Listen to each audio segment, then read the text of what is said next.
नमस्कार साथियों। साथियों, आज संडे है तो तारीख है आज की 8 अक्टूबर 2023। सुबह से टीवी देख रहा हूँ तो टीवी में देखने को मिल रहा है कि इज़राइल और हमास के बीच में लड़ाई हो गई है। गाज़ा पट्टी की तरफ से मिसाइलें जा रही हैं और इज़राइल की तरफ से भी मिसाइलें जा रही हैं। सुबह से शाम हो गई है, देखते देखते हर न्यूज़ चैनल पे सिर्फ़ और सिर्फ इज़राइल की लड़ाई है। हर सोशल मीडिया के हैंडल पे इज़राइल की लड़ाई है, जहाँ देखो वहाँ इज़राइल की लड़ाई है। इवन मुझे लगता है कि भारत के जितने भी लोग हैं उन सब के कहीं ना कहीं माइंड में एक इज़राइल का टॉपिक चल रहा है।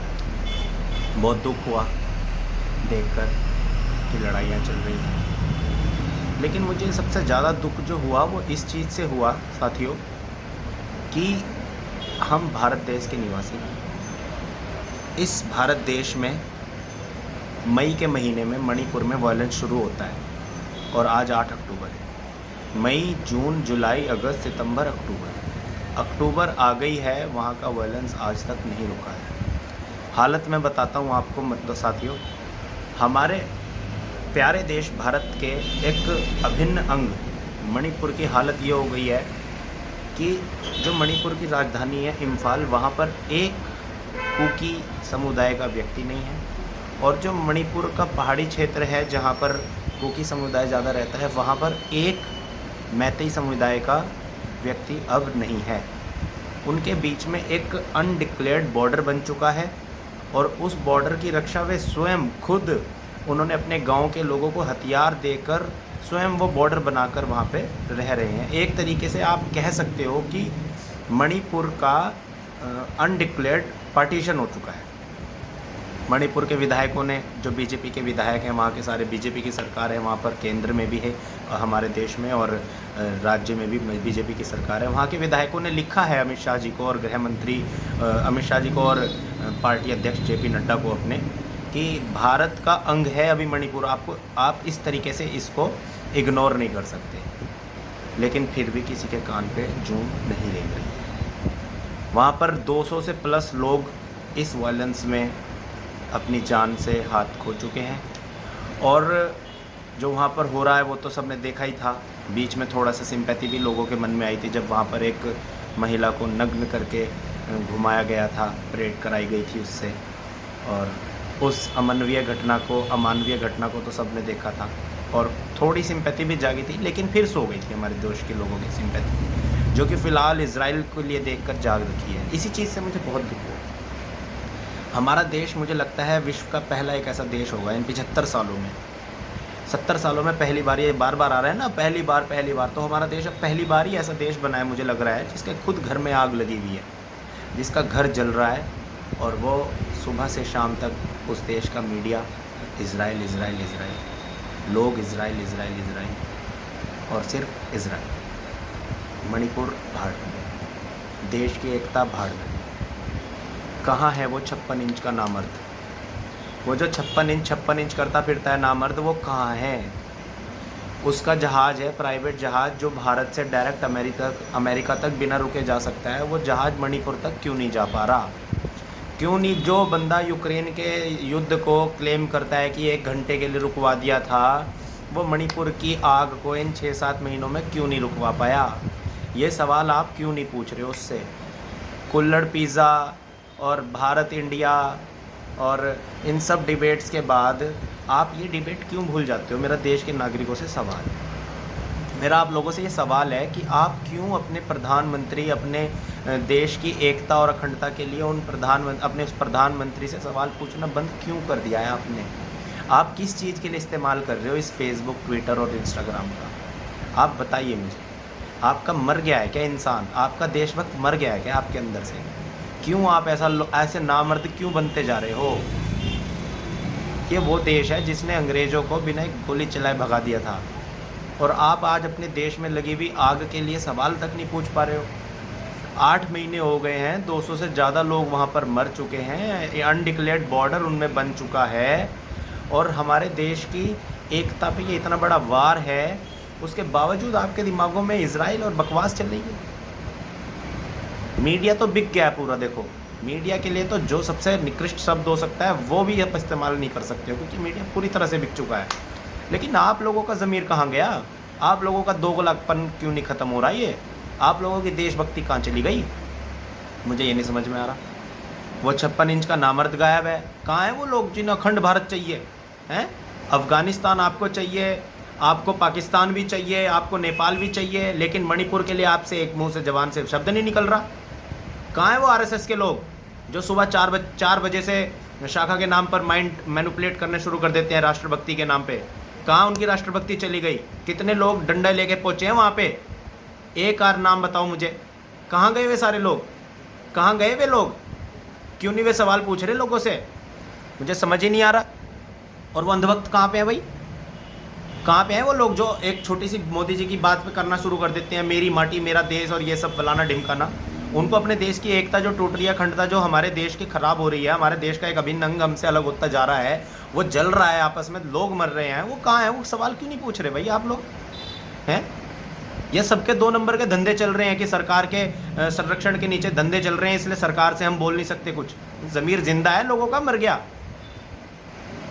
सुबह से मीडिया देख रहे हैं तो पता लग रहा है कि इजराइल इजराइल इजराइल। अरे हमारे घर में आग लगी हुई है, हमें क्या मतलब दुनिया पूरी भाड़ में चली जाए? हमारा घर सुरक्षित है तो फिर हम दूसरे के बारे में सोचेंगे, और अगर हमारा घर ही जल रहा है तो हमें क्या मतलब दूसरा कहीं कुछ होता रहे? पता नहीं कैसे लोग हो गए हो आप लोग। भाई मेरा आप लोगों से यही निवेदन है कि आप इतने मेहनती हो, इस देश को यहाँ तक पहुँचा दिया आपने। 100 साल पहले क्या देश था हमारा? भूखे नंगे लोग थे हम सारे यहाँ पे। हमने बिना एक गोली चलाए लड़ाई लड़ी, अपना देश आज़ाद करवाया। वही हम लोग हैं आज भी, वही भारतीय हैं। लेकिन किन चीज़ों पे बहस कर रहे हैं, किन चीज़ों पे फोकस कर रहे हैं? अपना क्यों नहीं सोच रहे? इतने ज़्यादा बेवकूफ़ कैसे हो गए हम? इस चीज़ पे आप गौर करो। अपने देश के प्रधानमंत्री से सवाल पूछने का हक है हमें, कॉन्स्टिट्यूशनल राइट है हमारा। और देशभक्त होने के नाते आप कैसे भूल सकते हो ये चीज़ कि भाई हाँ, अगर हमारे किसी एक स्टेट में इतना बुरा हाल चल रहा है, वहाँ पे 8-9 महीने से वायलेंस चल रहा है, तो हम क्यों नहीं पूछेंगे सवाल? मैं यहाँ उत्तराखंड में बैठा हूँ, मेरा पूरा हक बनता है कि मैं मणिपुर के लिए सवाल पूछूं। मेरी पूरी जिम्मेदारी बनती है, मेरा कर्तव्य है, और उसको मैं पूरा करूँगा। मेरे जैसे पागल आपको बीच बीच में आके जगाते रहेंगे, क्योंकि हमें देश से प्रेम है, हम देशभक्त हैं, हम किसी के अंधभक्त नहीं हैं, और आप भी नहीं हो। लेकिन आप ये जो बनते चले जा रहे हो ना, इस चीज़ को छोड़ो। सवाल पूछो भाई। 8 महीने में इतना सा सवाल पूछो कि अगर 8 महीने में वहाँ पर किसी और पार्टी का शासन होता, क्या वहाँ 8 महीने अब तक वो पार्टी रोल करती रहती? कब का वहाँ पर राष्ट्रपति शासन लग जाता? कब का नरेंद्र मोदी जी वहाँ पर पहुँचकर अपना जौहर दिखाते, अपना शौर्य दिखाते, जो क्लेम करते हैं वो। तो मेरा आप सभी से निवेदन है, अपने देश के लिए हाथ जोड़ के निवेदन है, अपने देश के लिए सोचो, सवाल पूछो, नरेंद्र मोदी से पूछो, देश के प्रधानमंत्री से पूछो, गृह मंत्री से। उसकी जिम्मेदारी बनती है कि कहाँ है आपकी क्रेडिबिलिटी? क्यों नहीं शांत हो रहा मणिपुर? 8 महीने से क्या कर रहे हो? आपको पता मणिपुर के लोग सीबीआई को क्या कह रहे हैं? कुकी समुदाय मणिपुर का जो है वो सीबीआई को सेंट्रल ब्यूरो ऑफ इम्फाल बता रहा है, जो हमारी देश की सुरक्षा एजेंसी है, एनआईए, नेशनल इंटेलिजेंस एजेंसी, उसको नेशनल इम्फाल एजेंसी बताया जा रहा है। मतलब देश की इतनी इम्पॉर्टेंट एजेंसीज पे से लोगों को विश्वास नहीं रहा है। तो जब हमारे देश के लोग हम पे विश्वास नहीं करेंगे तो क्या फ़ायदा फिर प्रधानमंत्री बने रहने का? क्यों आप पे क्यों आपको शर्म नहीं आ रही? क्यों आप इस्तीफ़ा नहीं दे देते? ये सवाल पूछो उनसे। आपको लग सकता है कि मैं विरोधी हूँ इसलिए पूछ रहा हूँ, लेकिन आप थोड़ा सोचो, थोड़ा सर्च करो जाके मणिपुर के बारे में, वहाँ पर कितने दिन से क्या चल रहा है। वहाँ पर 7-8 महीने हो गए हैं, इतना बुरा हाल है, 200 से ज़्यादा लोग बिना वजह के मर गए हैं। 200 लोग, खुद सोचो, 200 लोग बिना वजह के मर गए। वे भाई भाई ही हैं हमारे, बहनें ही हैं हमारी, उनमें जो मर रहे हैं वे किसी ना किसी के तो होंगे, हमारे भी हैं वे। तो इस चीज़ पे थोड़ा अपनी चेतना को जगाओ, अपने देश के लिए सोचो। ये जो देशभक्ति की जो दोगलापन है, इसे उतार के असली देशभक्त को निकालो अंदर से, क्योंकि हमारे जैसे देश के जैसे लोग पूरे दुनिया में नहीं। देश के लिए बहुत प्रेम है हमारे देश के लोगों में, लेकिन कहीं ना कहीं वो ये दबाया जा रहा है। आप इस चीज़ को समझो।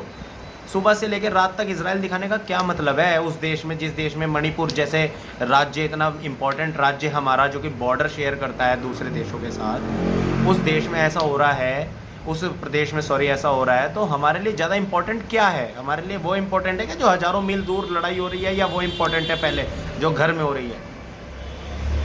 इम्पोर्टेंस को समझो। लड़ाई के लिए जो ये जो बवाल हो रहा है उससे लिए सवाल पूछो कि तुमने क्या किया। तुम संरक्षक हो भाई, तुम क्लेम करते हो तुम्हारा 56 इंच का सीना है, तो उस 56 इंच के सीने का जोश दिखाओ ना, शौर्य दिखाओ ना अपना। नहीं दिखा पा रहे तो उतर जाओ ना, कोई परमानेंट हो क्या है? ये चिपक गए हो उस कुर्सी से जो उतर नहीं पा रहे हो, ज़बरदस्ती है क्या कोई? उतर जाओ, नहीं कर पा रहे उतर जाओ, छोड़ दो गृह मंत्री का पद, दूसरा बन जाएगा कोई। देश तो कम से कम बना रहेगा एक अखंड भारत।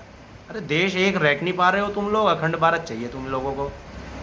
तो सवाल पूछो। हमारे देश का मणिपुर बहुत ज़्यादा प्रॉब्लम में है, और अगर आप लोग सवाल नहीं पूछोगे तो ये मणिपुर की कहानी है, फिर और स्टेट्स में भी ऐसा ही होगा। सरकार ने मणिपुर को डिस्टर्ब्ड एरिया का टाइटल दे दिया है दोबारा से, और अगर जिस सरकार के होते हुए कोई एक पीसफुल स्टेट डिस्टर्ब एरिया हो रहा है तो उससे सवाल पूछना बहुत ज़्यादा ज़रूरी बन जाता है कि ऐसा हुआ क्यों? जब स्टेट में भी तुम हो, सेंट्रल में भी तुम हो, तो हुआ क्यों? ऐसा क्या कारण था? वो कारण पूछो, सवाल पूछो, ठीक है? अगर ज़िंदा हो तो दिखाओ, प्रूफ दो कि आप ज़िंदा हो। अगर देशभक्त हो तो दो प्रूफ, कि फर्जी नहीं मेरी माटी मेरा देश और ये सब फलाना ढिमकाना ना, ये सब कुछ नहीं। अमृत महोत्सव काहे का? अमृत महोत्सव काहे कि ये मेरी माटी मेरा देश के ये प्रोग्राम्स को आप फॉलो कर रहे हो, जब आप देश के लिए सवाल नहीं पूछ सकते? ये दोगलापन उतारो अपना, सवाल पूछो जाके उससे कि भाई तुझे बिठा रखा है यहाँ पे 9 साल हो गए, तो स्टेट में भी तुम हो, सेंटर में भी तुम हो, क्या मतलब है? क्यों हो रहा है वहाँ पे ऐसा? वोट दिया है तुम्हें, तुम्हारे पे जिम्मेदारी बनती है, और हमारा कर्तव्य है सवाल पूछने का। हम पूछ रहे, तुम जवाब दो। समझ ही नहीं आ रहा है, इतना बुरा हाल कर दिया है देश का कि भयंकर। हमारे घर में क्या हो रहा है उस चीज़ को छोड़ के बाहर का सोच रहे। बंद कर दो ये मीडिया चैनल्स को देखना, अपने फेसबुक वगैरह से शुरू कर दो पूछना सवाल। ये तो आपको उल्टी सीधी चीज़ें दिखाएंगे और माइंड मैनिपुलेट करेंगे बस, क्योंकि इन्हें अपने देश के मुद्दों से चुप करना है आप लोगों को, ताकि आप तक पहुँचे ना। तो इस चीज़ पर ध्यान दो।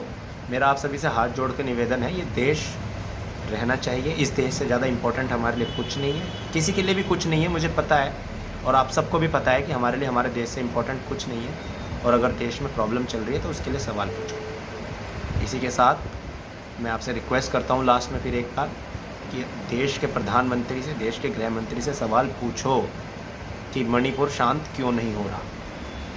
धन्यवाद।